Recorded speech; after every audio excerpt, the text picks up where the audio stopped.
सहनां भवतु सहनौ भुनक्तु सह वीर्यं करवावहै तेजस्विनावधीतमस्तु मा विद्विषावहै। ओम शांति शांति शांति। सबको सादर नमस्ते जी। सभी का हार्दिक स्वागत है। नमस्ते जी। हाँ जी नमस्ते। जितेंद्र जी, रसीला बहन जुड़े हैं, प्रवीणा जी, प्रेमनाथ है, मुजी भाई, मेघा तिथि, हमारे वक्ता भी जुड़ गए। तो आप रसीला बहन लीजिए, प्रारंभ करिए भजन। नमस्ते जी। मेरे दाता के दरबार में सब लोगों का खाता, मेरे दाता के दरबार में सब लोगों का खाता। जैसा कोई कर्म करेगा, जैसा कोई कर्म करेगा वैसा ही फल पाता, मेरे दाता के दरबार में सब लोगों का खाता। क्या साधु क्या संत गृहस्थी, क्या राजा क्या रानी, क्या साधु क्या संत गृहस्थी, क्या राजा क्या रानी, प्रभु के पुस्तक में लिखी है सबकी कर्म कहानी। सब जीवों का पाप पुण्य का सही हिसाब लगाता, मेरे दाता के दरबार में सब लोगों का खाता, मेरे दाता के दरबार में सब लोगों का खाता। बड़ा कड़ा कानून प्रभु की बड़ी कड़ी मर्यादा, बड़ा कड़ा कानून प्रभु की बड़ी कड़ी मर्यादा। किसी को कोड़ी कम नहीं देता, किसी को कोड़ी ज्यादा। इसलिए तो इस दुनिया का नगर सेठ कहलाता, मेरे दाता के दरबार में सब लोगों का खाता, मेरे दाता के दरबार में सब लोगों का खाता। करता सही हिसाब सभी का एक आसन पे डट के, करता सही हिसाब सभी का एक आसन पे डट के, उसका फैसला कभी न बदले लाख कोई सर पटके। समझदार तो चुप रह जाता, मूर्ख शोर मचाता, मेरे दाता के दरबार में सब लोगों का खाता, मेरे दाता के दरबार में सब लोगों का खाता। अच्छी करनी करिए रे लाला, करम न करिए काला, अच्छी करनी करिए रे लाला, करम न करिए काला। लाख आंख से देख रहा है तुझे देखने वाला, अच्छी करनी करो चतुर नर, समय गुजरता जाता, मेरे दाता के दरबार में सब लोगों का खाता, मेरे दाता के दरबार में सब लोगों का खाता। जैसा कोई कर्म करेगा वैसा ही फल पाता, मेरे दाता के दरबार में सब लोगों का खाता, मेरे दाता के दरबार में सब लोगों का खाता। धन्यवाद। बहुत अच्छा। बहुत ही सुंदर। आज के हमारे वक्ता है आचार्य मेधातिथि, जो गुरुकुल कुक्कुट, महर्षि कुक्कुट गुरुकुल रतनपुर, अंबाजी आदिवासी क्षेत्र जो है वहाँ राजस्थान बॉर्डर, गुजरात आदि की, तो वहाँ अपनी सेवा दे रहे हैं। दर्शनाचार्य है, यहाँ से हमारे रोजट से हुए हैं, तो वो बच्चों को तैयार कर रहे हैं। इसमें लगभग वही बात बताएंगे। बहुत सारे विद्यार्थी आदिवासी के अनेक गुरुकुलों में बच्चे और लड़कियां भी पढ़ रही है हमारे वहाँ से, रतनपुर से। और भी इस बार भी कुछ परीक्षा एग्जाम में पास हुए हैं, तो रोजर में भी गए हुए हैं और भी आगे आने। और एक ब्रह्मचारी हमें दिखाई दे रहा है, छोटा सा विजेंद्र जी। वाह वाह, बहुत बढ़िया। चलो जी, तो आप मेधातिथि जी, आप प्रारंभ करें। आपका गुरुकुल के विषय में, बच्चों के विषय में भी बताएं और अपना विषय भी प्रस्तुत करें। जी आचार्य जी।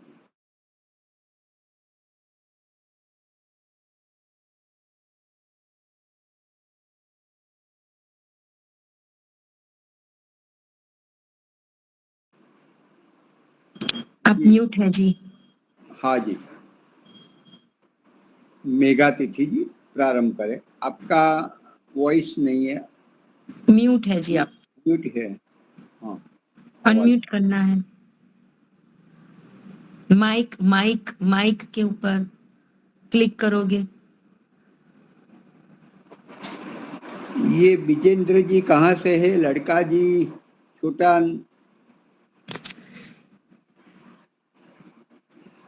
वो ब्रह्मचारी छोटा आपको सा माइक है। के ऊपर, हाँ जी, बस अब आप अनम्यूट हो गए हो।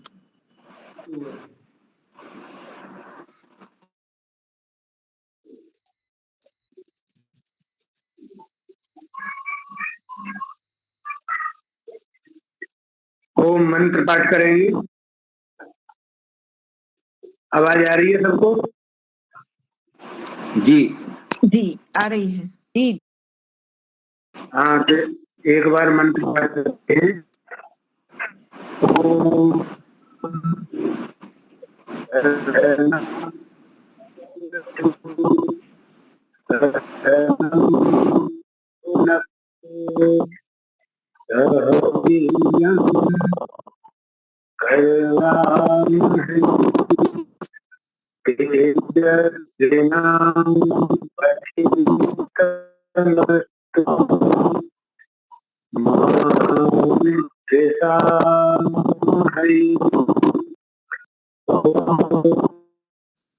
शांति शांति शांति।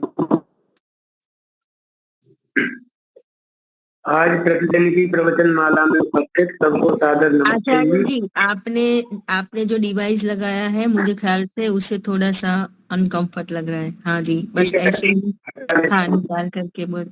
एक बार बताओ।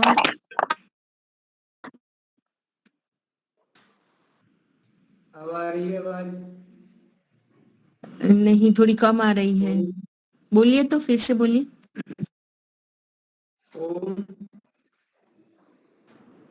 नहीं आ रही? आपको सबको सुनाई दे रहा है? नहीं है ना? हाँ, नहीं अच्छा नहीं, नहीं जी, अच्छा नहीं, क्लियर नहीं देखे सुनता। नहीं क्लियर। आप थोड़ा ऊंचा, हाँ आवाज अब आ रही है आवाज? नहीं, बराबर नहीं। आप थोड़ा ऊंचे रखिए अपना माइक। मोबाइल थोड़ा मोबाइल, ऊपर रखकर बोल सकते हो क्या? हाँ हाँ, ओम नहीं नहीं ओम ये तो आवाज आ रही, लेकिन आपका फेस नहीं आ रहा। फिर तो फिर पास नहीं है, वैसे कैसे किया जाए? थोड़ा सा आप ऊपर मोबाइल कहीं लगा सकते हो, किसी के ऊपर रख सकते हो क्या? आया तो एकदम है। हाँ, बस फिर आवाज नहीं अभी आती। आ रही है मणि जी? ओम, अब आ रही है? हाँ आ तो रही है, और क्लियर हो सकता है तो बढ़िया। थोड़ा सा जोर से बोलो तो चलेगा आचार्य जी। एक मिनट।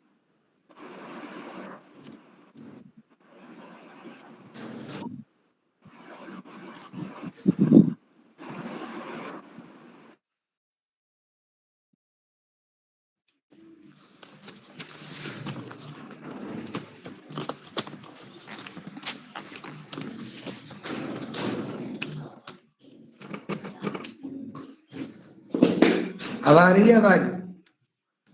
बहुत हाँ बढ़िया, अच्छा है। जी जी, अभी ठीक बहुत है। बढ़िया।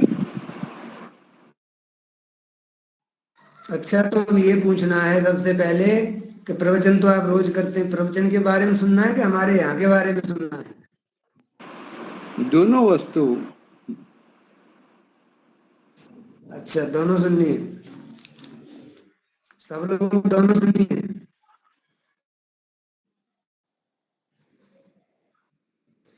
हाँ जी, हाँ जी। हाँ ठीक है। तो अच्छा, मैं एक चीज पूछता हूँ, आपने एक शब्द सुना होगा, शासन। शासन शब्द सुना जी है ना सब? हाँ जी। तो ये शासन सब करना चाहते हैं, नहीं कौन चाहता है शासन करना? शासन तो हम सब करते हैं। किसी के ऊपर अनुशासन करना। हाँ, तो शासन हो पाता है कि हम कर पाते हैं? अयोग्य पात्र क्या लगता है हमें, कि हम ठीक शासन कर रहे हैं या नहीं? हर व्यक्ति ये चाहता तो। शासन तो नहीं कर पा रहा है अपने आप, अपने खुद पर भी, तो अन्य की तो क्या बात है। लेकिन हर व्यक्ति की इच्छा तो होती है ना कि मैं शासन करूं, शासक बनूं। जी जी जरूर।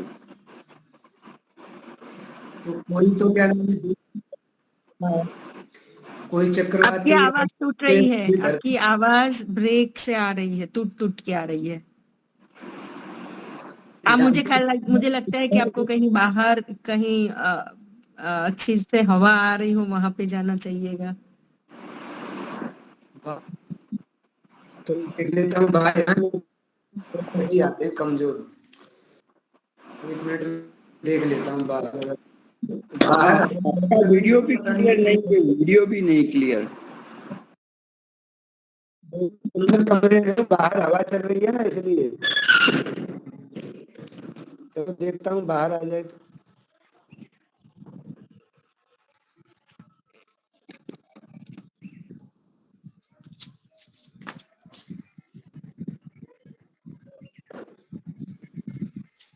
अजय जी क्षमा चाहते हैं, आपको थोड़ी सी तकलीफ हम दे रहे हैं। आवाज आनी चाहिए मुख्य रूप से तो। अब आ रही है क्या? हाँ, अभी ठीक है। जी ठीक।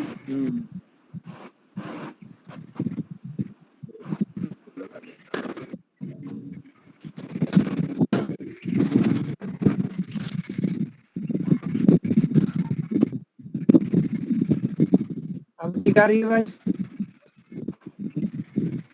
हाँ, अभी तो आ रही है, आप बताओ, बोलो।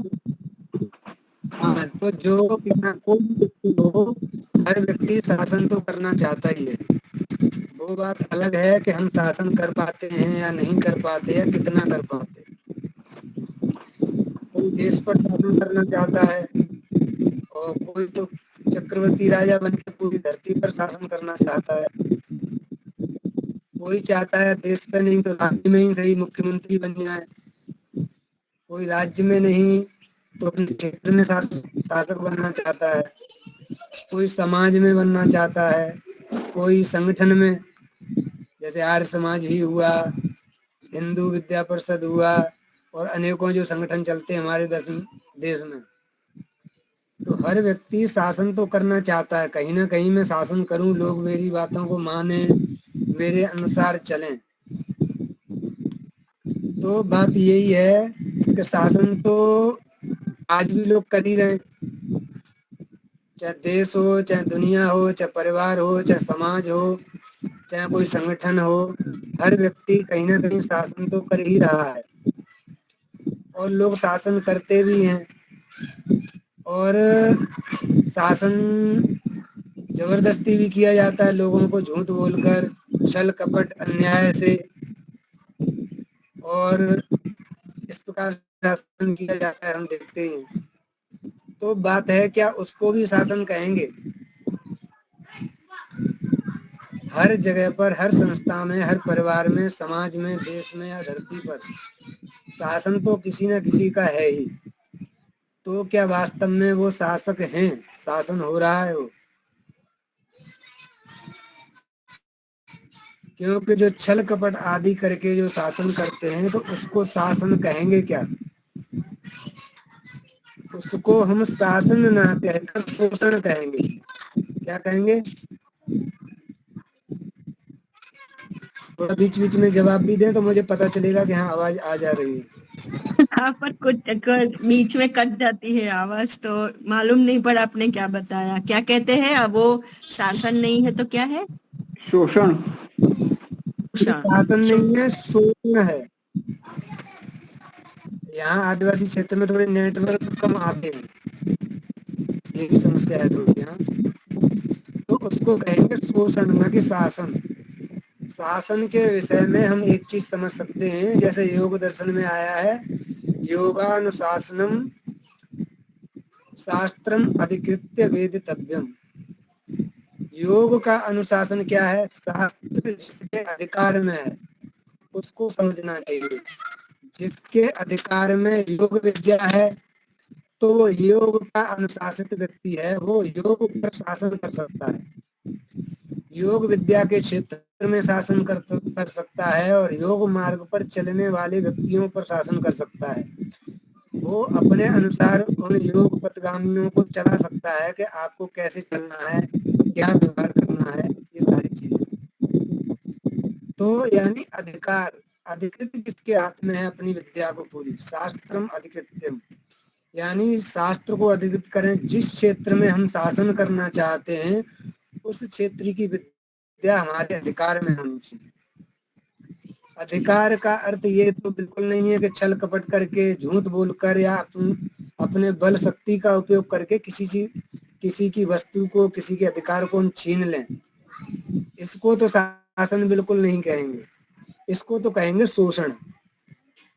तो आजकल कहीं ना कहीं शोषण तो खुले में भी चलता है और हम भी कहीं ना कहीं शोषण कर रहे होते हैं, हमें पता नहीं चलता। तो हमें लगता है कि हम शासन कर रहे हैं, तो इसको शासन नहीं बोलेंगे। शासन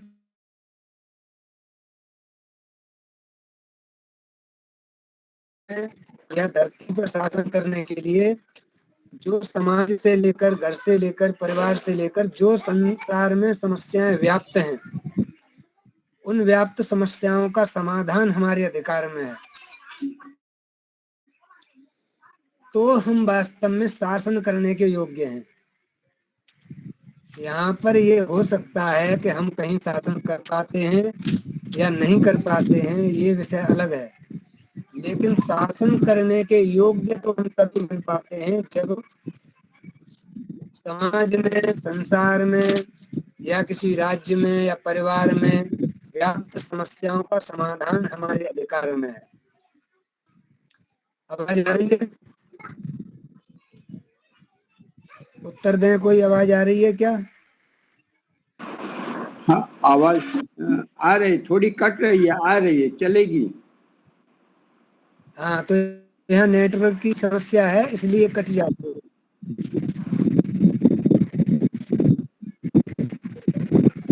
अब बात यही आती है कि हम शासन करें तो शासक वास्तव में बने कैसे? तो कई प्रकार के व्यक्ति होते हैं, अधिकारी होते हैं, सांख्य दर्शन में बताया ना, उत्तम, मध्यम और निकृष्ट या कहें निम्न, 3 प्रकार के अधिकारी होते हैं। और तीन प्रकार के अधिकारियों में हम किस स्तर के अधिकारी हैं, और उसमें भी एक तो होता है बहुत से विषयों को जानने वाले अधिकारी होते हैं। एक व्यक्ति कई विषयों के बारे में जानता है, आप किसी भी विषय को उसके समक्ष रखेंगे तो कुछ ना कुछ मोटी मोटी जानकारी उसको रहती है। एक मोटा मोटा समाधान वो उस व्यक्ति उस विषय में कर सकता है। और एक होता है हम किसी खास क्षेत्र विषय के अधिकारी होते हैं। तो जो क्षेत्र विषय के अधिकारी होते हैं तो अब वो क्या नाम है, ये चाहेंगे कि मुझे संपूर्ण रूप से अधिकार मिल जाए, मैं राज्य पर शासन करने लगूं, तो फिर व्यवस्था नहीं बनेगी। तो वो अधिकार में आना चाहते हैं, तो इसका मतलब है कि वो कहीं ना कहीं तो हम शोषण करेंगे समाज का या राष्ट्र का या किसी का भी। तो या तो हमारा एक क्षेत्र विशेष है जिसमें हमारा अधिकार है, जिस विषय से संबंधित हम अपनी उन समस्याओं का समाधान कर सकते हैं, तो उस क्षेत्र के ही अधिकारी हम बने, सारे क्षेत्र में अपना शासन बनाने का प्रयत्न हम न करें, नहीं तो हमारे द्वारा उस क्षेत्र में शोषण होगा। और या फिर हर क्षेत्र में तो हम स्थूल रूप से क्षेत्र का ज्ञान रखते हों, सामान्य रूप से समस्या का भी समाधान करने का हमारे अंदर सामर्थ्य हो, तो हम तो ऐसे लोगों को राजा और ये शासक इस प्रकार का बनना चाहिए समाज में, राष्ट्र में या धरती पर। तो अपने हम अधिकार को सर्वप्रथम पहचाने कि हम वास्तव में अधिकारी हैं भी नहीं है। जब हम अपने अधिकार को पहचानते हैं तो हम वास्तव में उतने शासक अच्छे बन पाएंगे। लेकिन अब बात एक आती है, शासन करता कौन है। अब हमने ये तो समझ लिया कि हम सब शासन करना चाहते हैं और अधिकारी होना चाहिए इसके लिए, लेकिन अब हमें ये समझना है कि शासन करता कौन है। तो मनुस्मृति में जो श्लोक आता है राज्य व्यवस्था के अंतर्गत, उसमें एक छोटा सा भाग है कि दंडैव शास्ति। दंड यानी दंड सब जानते हैं, एव यानी ही, शास्ति यानी शासन करता है। दंड ही शासन करता है। शासन सब करना चाहते हैं, अधिकारी भी हम समझ गए, लेकिन दंड ही शासन करता है। अगर कोई भी व्यक्ति या हम राजा बन जाए कहीं, और यदि दंड व्यवस्था को वो नहीं जानता तो वो व्यक्ति शासन नहीं कर सकता है। यदि किसी राज्य में, समाज में या परिवार में दंड व्यवस्था हमारी मजबूत है तो ही हम शासन कर सकते हैं। तो अब उस दंड व्यवस्था में भी यही आता है कि ये थोड़ी है कि अगर हमें शासन मिल गया कहीं तो हम दंड देने लगे किसी भी बात पर, तो दंड हमारा शासन चलने लगेगा। तो यदि हम गलत दंड भी देते हैं तो जनता तो विद्रोह करने लगेगी राजा के खिलाफ। यदि परिवार में है तो मुखिया के खिलाफ, समाज में है तो भी जो पंच होते हैं उनके खिलाफ विद्रोह करेगी। तो इस प्रकार भी हमारा शासन नहीं चल सकता। तो उसमें भी दंड एवं शास्ति में सबसे पहले ये होता है, जब शासन की बात आई है तो अब हमें ये समझना है कि कहाँ किया जा सकता है हमारे द्वारा, हम कहाँ शासन करने योग्य हैं, सबसे पहले हमें ये समझना पड़ेगा। तो शासन धरती पर करना ज्यादा बढ़िया है, आवश्यक है, या राज्य में करना आवश्यक है, या समाज में, या परिवार में, या किसी संगठन संस्था में। तो अब हमें यही समझना पड़ेगा कहाँ हम शासन करें। और सबसे पहली बात तो कहाँ शासन करना सरल है।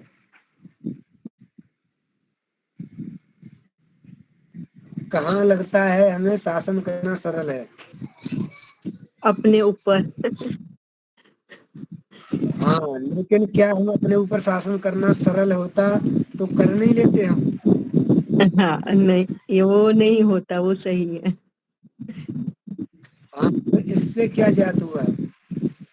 इससे ये ज्ञात हुआ कि शासन हम जानते हैं सिर्फ अपने ऊपर करना चाहिए, सरल है ये बात नहीं है। अगर अपने ऊपर शासन करना सरल होता तो हम सब अपने ऊपर शासन कर चुके होते।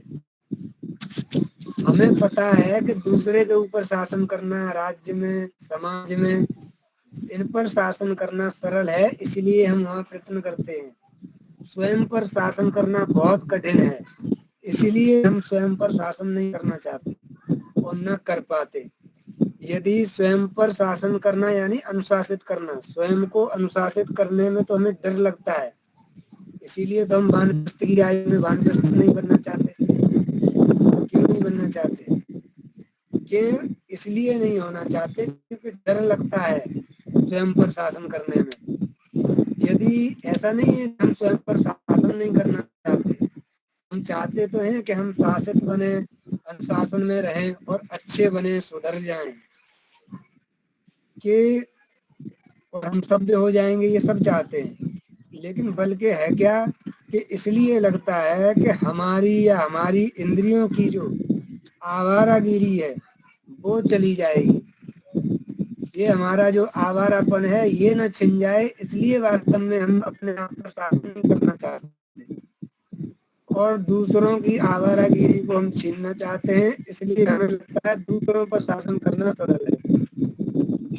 कोई कहाँ बैठे, कहाँ चले, क्या बोले, क्या सुने, कैसे क्या करना चाहिए, ये दूसरे पर ये नियम चलाना बहुत सरल है। इसीलिए हम अन्यत्र शासन करना चाहते हैं और वहाँ शासन हम करना चाहते हैं जहाँ पूर्ण रूप से शासन किया नहीं जा सकता। हमें लगता है कि बस हाँ, हमने लोगों को अपने अनुशासन में ले लिया, हम एक शासक बन गए, लेकिन अंततः हम ये देखेंगे कि हम जिस समाज के शासक बने रहे उस समाज पर भी शासन कर नहीं पाए। अब मोदी जी ही मान लो इतने साल हो गए उनको शासन करते करते धरती पर, क्या लगता है हमें जब तक वो यहाँ इस राजनीति से अलग होंगे तब तक उनको ये लग जाएगा कि मैंने शासन कर लिया लोगों पर? क्या उन्हें ये अनुभूति होगी कि लोग मुझे समझ गए कि मैंने पूर्ण रूप से शासन कर लिया था धरती पर या अपने देश में? ये अनुभूति ही होगी कि मैंने इतना किया कि लोगों को तो मैं संतुष्ट नहीं कर पाया, उनके पूर्ण समाधान भी मैं नहीं दे पाया। क्या मोदी आज पूर्ण समाधान दे पा रहे हैं राज्य को, देश को? हर चीज का समाधान नहीं दे पा रहे, और सुख सुविधाओं का तो मान लो समाधान दे रहे हैं, लेकिन धर्म की स्थापना उससे नहीं हो रही। हम देख रहे हैं वो जहाँ भी जाते हैं उसकी मूर्ति बनवा देते हैं, जिस संप्रदाय में जाते हैं उसी को बजट पास कर देते हैं, तो वो तो सबको बढ़ा रहे हैं बराबर रूप से, राक्षसों को भी बढ़ा रहे हैं और धर्मात्मा को भी बढ़ा रहे हैं। लेकिन वो ये नहीं कर पा रहे कि क्या सही है और क्या गलत है, क्या चलना चाहिए और क्या नहीं। तो यानी ये अनुभूति तो इतने दिन शासन करने के बाद भी उन्हें भी रहेगी कि वो वास्तव में देश पर शासन कर नहीं पाए, अपने अधिकार में देश की प्रजा को नहीं ले पाए। और हम फिर भी ये जानकर भी उधर ही शासन करना चाहते हैं जहां हम वास्तव में शासन नहीं कर पाते पूर्ण रूपेण, और जिस पर हम शासन कर सकते थे स्वयं पर, उस पर शासन करने में हमें डर लगता है,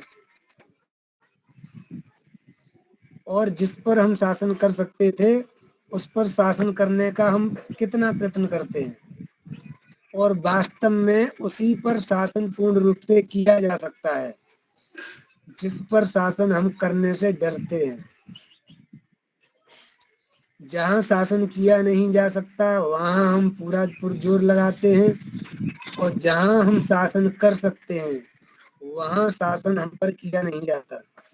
यानी इससे ये निकल के आया कि जहाँ हम शासन कर सकते हैं वहाँ शासन करने का हमारे अंदर सामर्थ्य नहीं, यानी वहाँ कठिन है।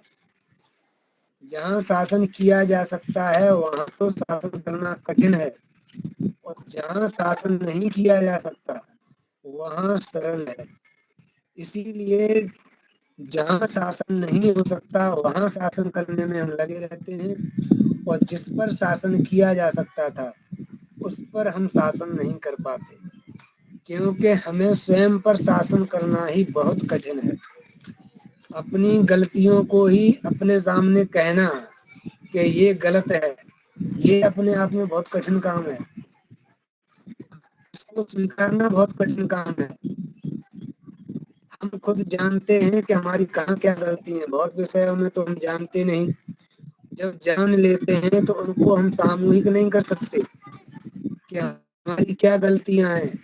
क्या हम कह सकते हैं देखो आज मैंने ये गलती की है और मेरा आज इस गलती के प्रति विद्रोह है, आज इसे मैं विद्रोह करूंगा, धरना दूंगा कि आज मैंने ये गलती कैसे कर दी। लेकिन समाज में, राष्ट्र में यदि हमने किसी की गलती देख ली, किसी भी पार्टी की गलती देख ली, तो हम तुरंत अपने अपने चैनलों पर, सोशल मीडिया पर जाकर, मीडिया के सामने जाकर, अखबारों में अनेकों प्रकार से विद्रोह करते हैं और धरना भी देते हैं या नहीं?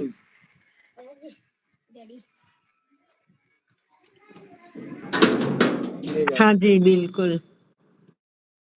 हाँ, लेकिन जिसके जिसके पक्ष में विद्रोह हम कर सकते थे, जिसके पक्ष में हमें जुलूस निकालना था सबके सामने, खुद के पक्ष में, तो उसके लिए हम कभी जुलूस नहीं निकाल पाए। हम अपने लिए कभी अपनी गलतियों को लेकर कभी धरना देने के लिए खड़े नहीं हुए।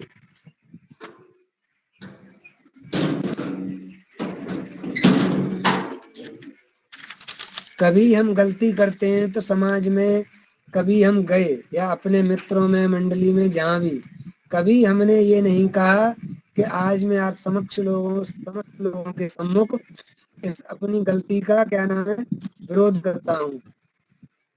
कभी हम नहीं कह पाते। तो ये चीज क्या बताती है?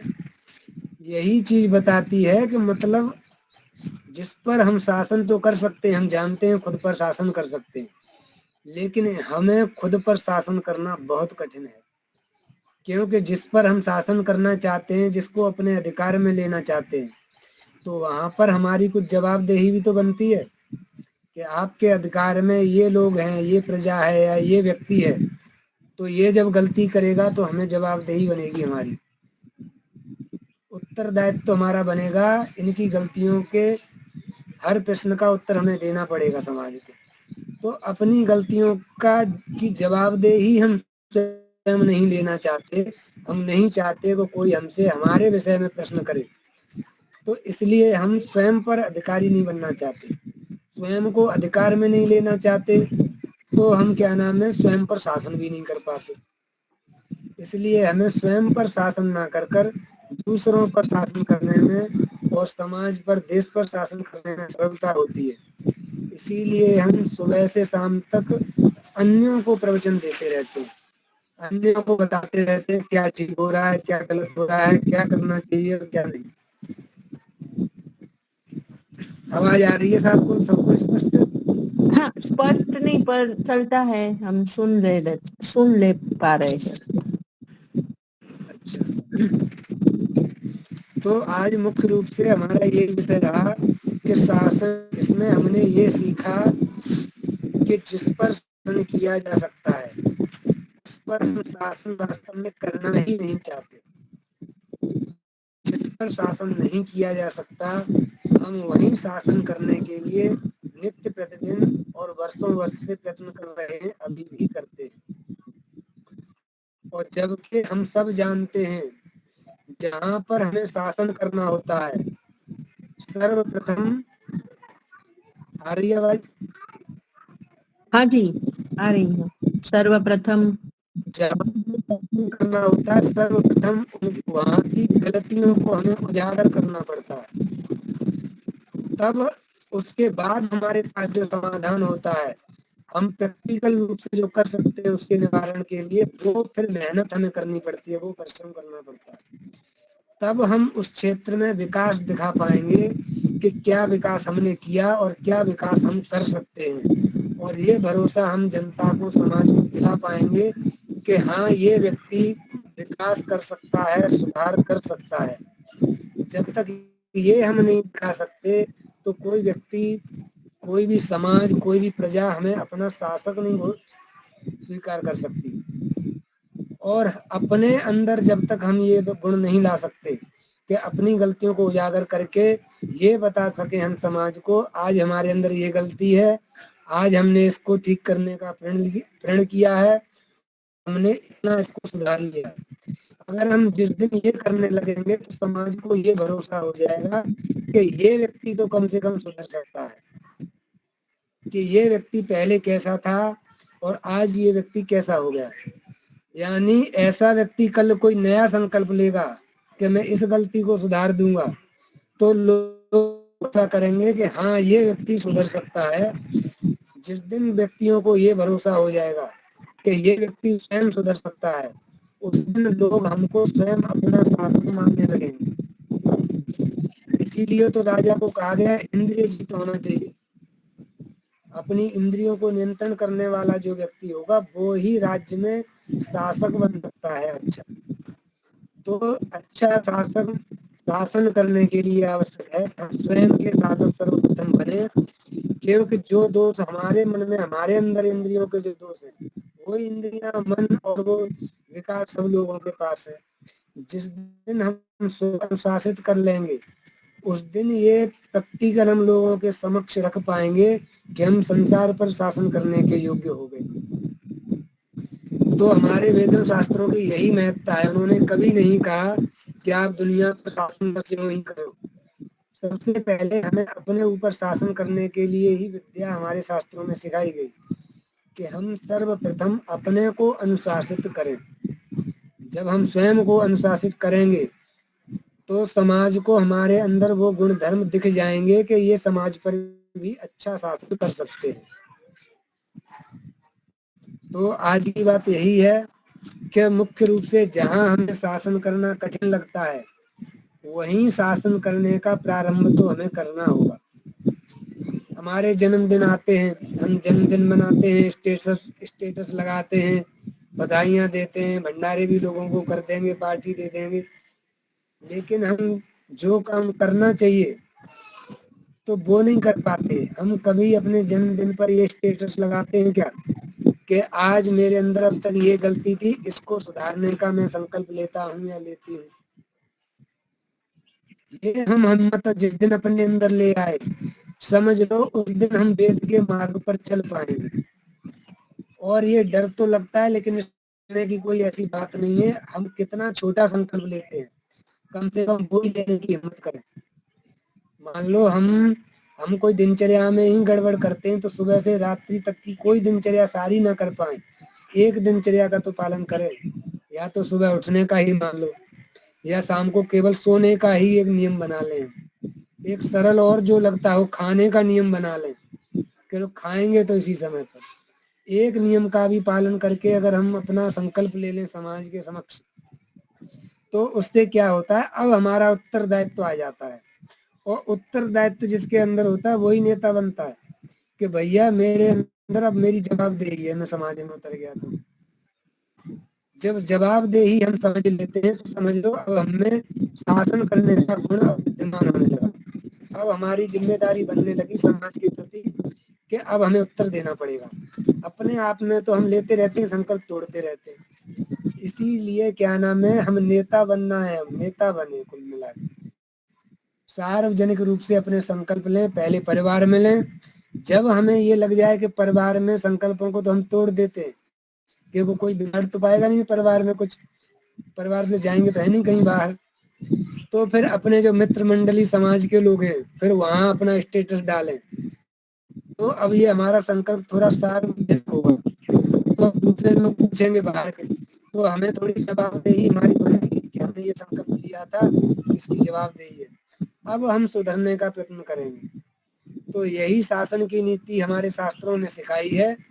जिस दिन हम स्वयं पर शासन करना सीखने लगते हैं उतना उतना हम अपने परिवार में, समाज में, मित्र मंडली में, संस्था में और राज्य में शासन करने के योग्य बने। तो आज का विषय यही है कि हम स्वयं के शासक बने। जो स्वयं का शासक होगा वो समाज का शासक बन सकता है। तो आज का विषय इतना ही है, और किसी को कुछ पूछना हो तो पूछ सकते हैं।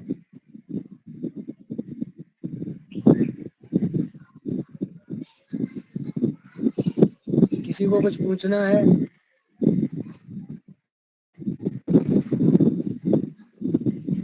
किसी को कोई प्रश्न है, पूछना है?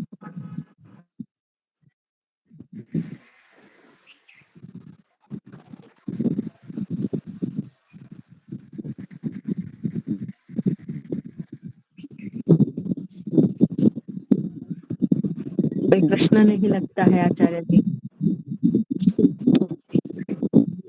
दिवाली का भी कुछ बोलेंगे क्या? हाँ, कोई प्रश्न नहीं लगता है आचार्य जी, ऐसा बोल रही हूँ। अच्छा, तो आप भी कभी समय निकाल कर हमारी तरफ से यहाँ घूमने आए कभी आदिवासी क्षेत्र में। अच्छा, पर एक बात अच्छी हाँ, लगी आपने जो बताई कि हमें अपने जो भी अवगुण है वो हमें स्टेटस में रखने चाहिए, ताकि फिर हम उस पे सुधार करने का प्रयत्न करें। वो ठीक लगा। लेकिन एक बात मैं समझ क्योंकि नहीं पाई कि जब आपने बताया कि अगर मोदी जी जो शासन कर रहे हैं अभी, और वो तो हर एक अलग अलग जो भी है उनका अलग अलग प्रतिमा में वो सब दे रहे हैं, पर अगर ऐसा नहीं करेंगे तो सब फिर उनसे ही नाराज हो जाएंगे, फिर वो जो काम करना क्या चाहते हैं नहीं, वो नहीं कर पाएंगे, क्या नहीं करेंगे?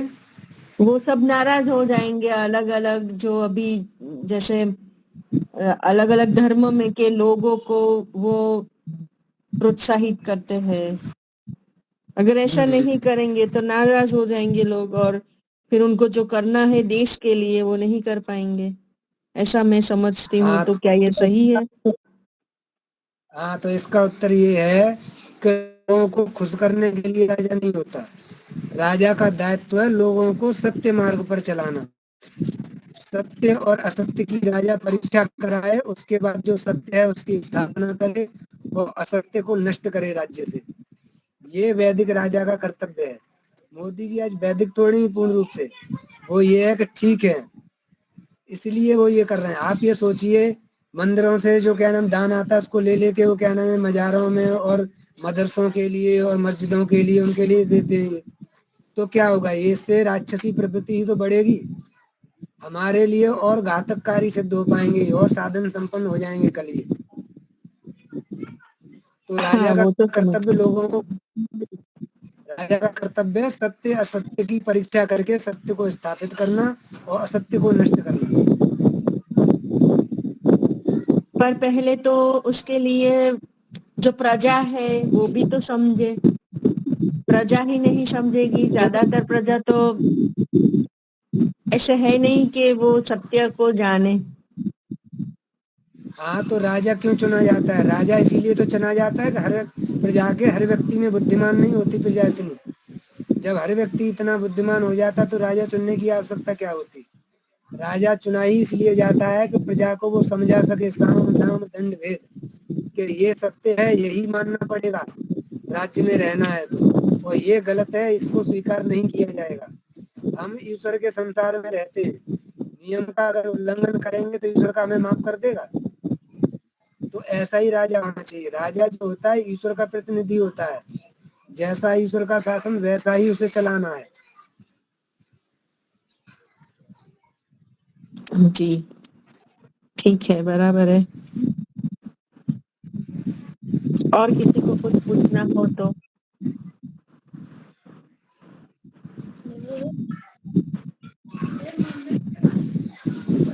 पर हम अपने अवगुण नहीं बता सकते हैं, ऐसा क्यों होता है? मतलब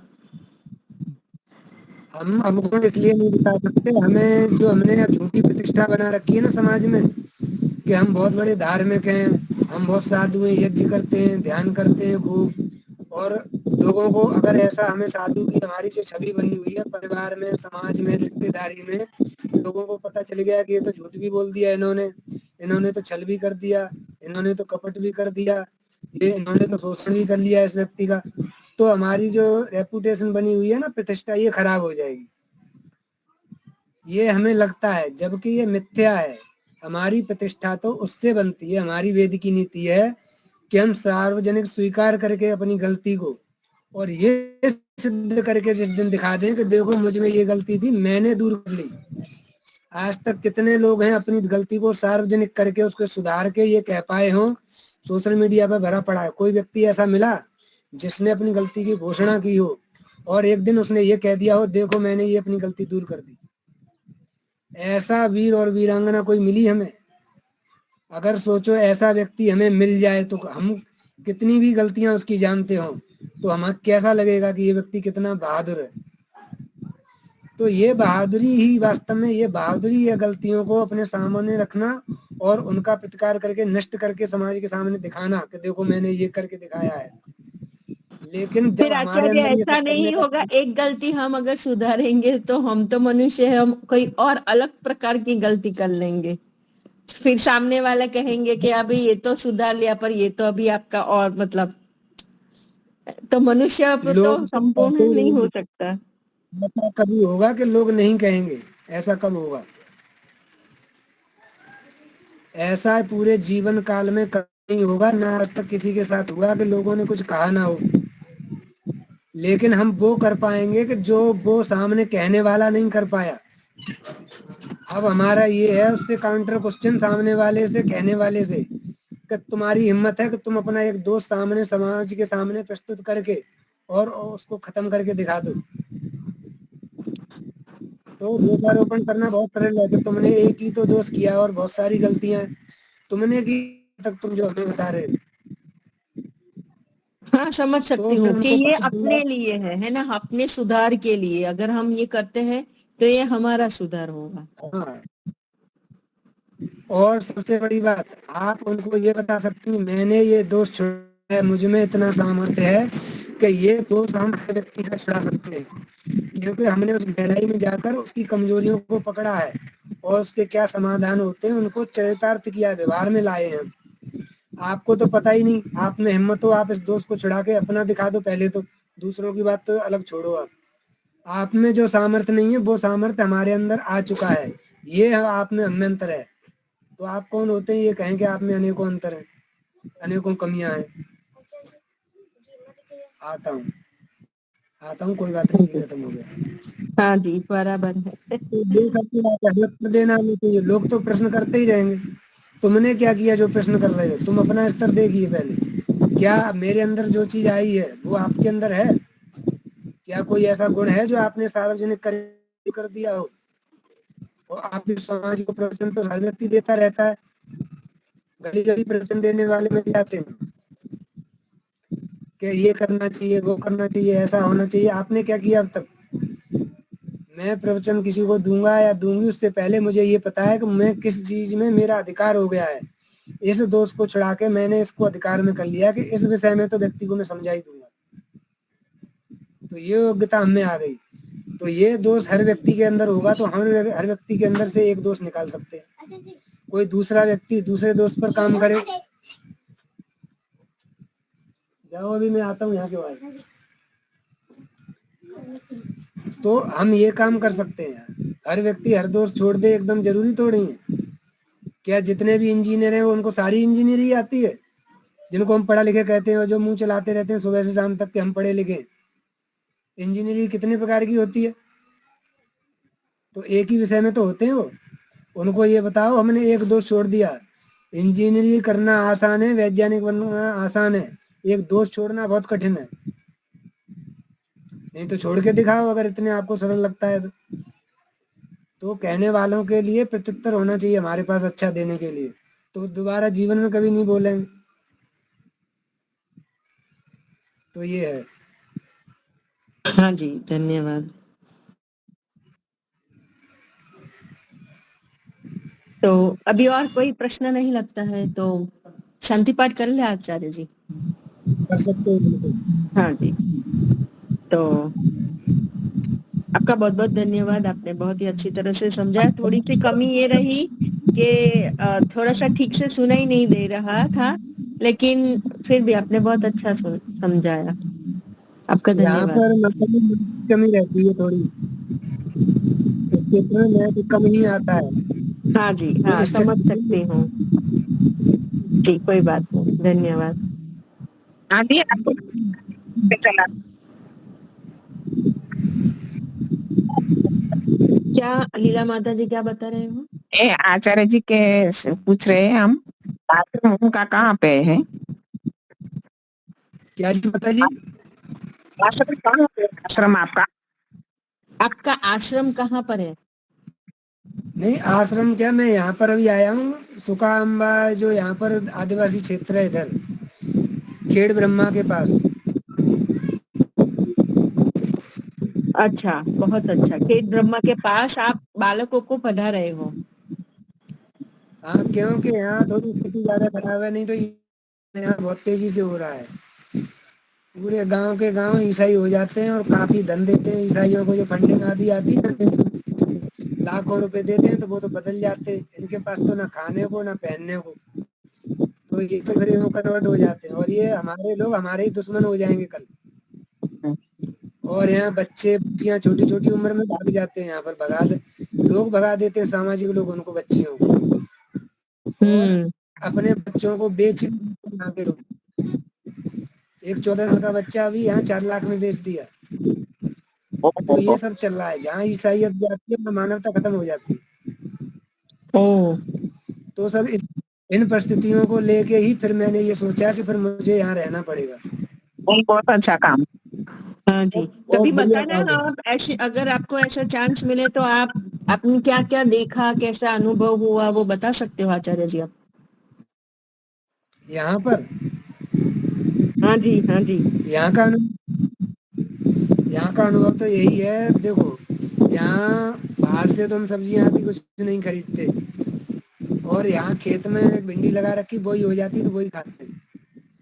कभी कुछ बैंगन हो जाते हैं तो बैंगन खाते हैं। तो यहाँ यही स्थिति है ना, यहाँ इतनी मतलब सामर्थ्य भी नहीं है यहाँ की कि खरीद के कोई चीज ला सकें, कर सकें।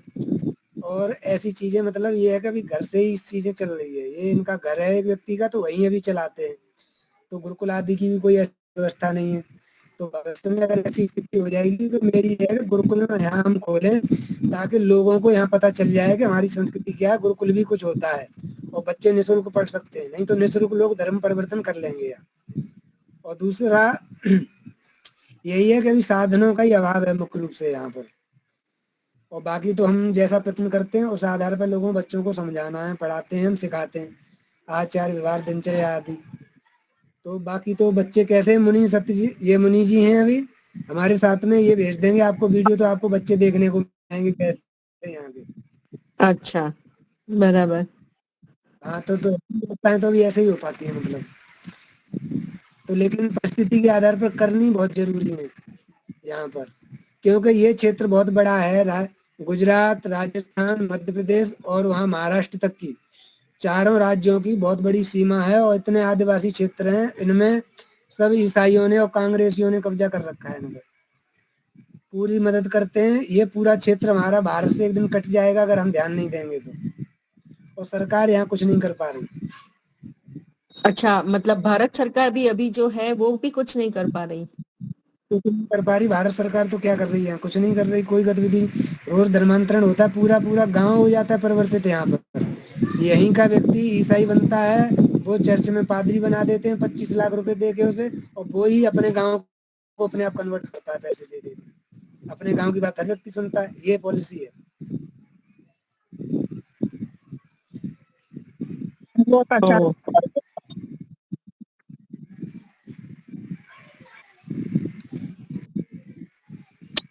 ठीक है जी। शंकर प्रसाद ठीक जी है शांति पाठ करवा दीजिए।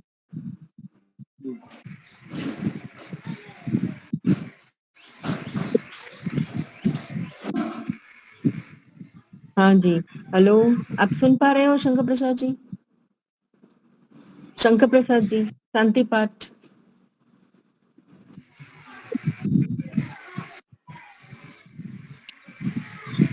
आचार्य जी, आप ही करवा दीजिए शांति पाठ।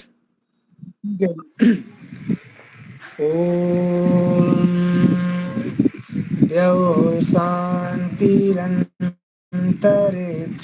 शान्तिः, पृथिवी शान्तिरापः शान्तिः, ओषधयः शान्तिः, वनस्पतयः शान्तिर्विश्वे देवाः शान्तिर्ब्रह्म शान्तिः, सर्वं शान्तिः शान्तिरेव शांति ही सामा शांति इति ओम शांति शांति शांति।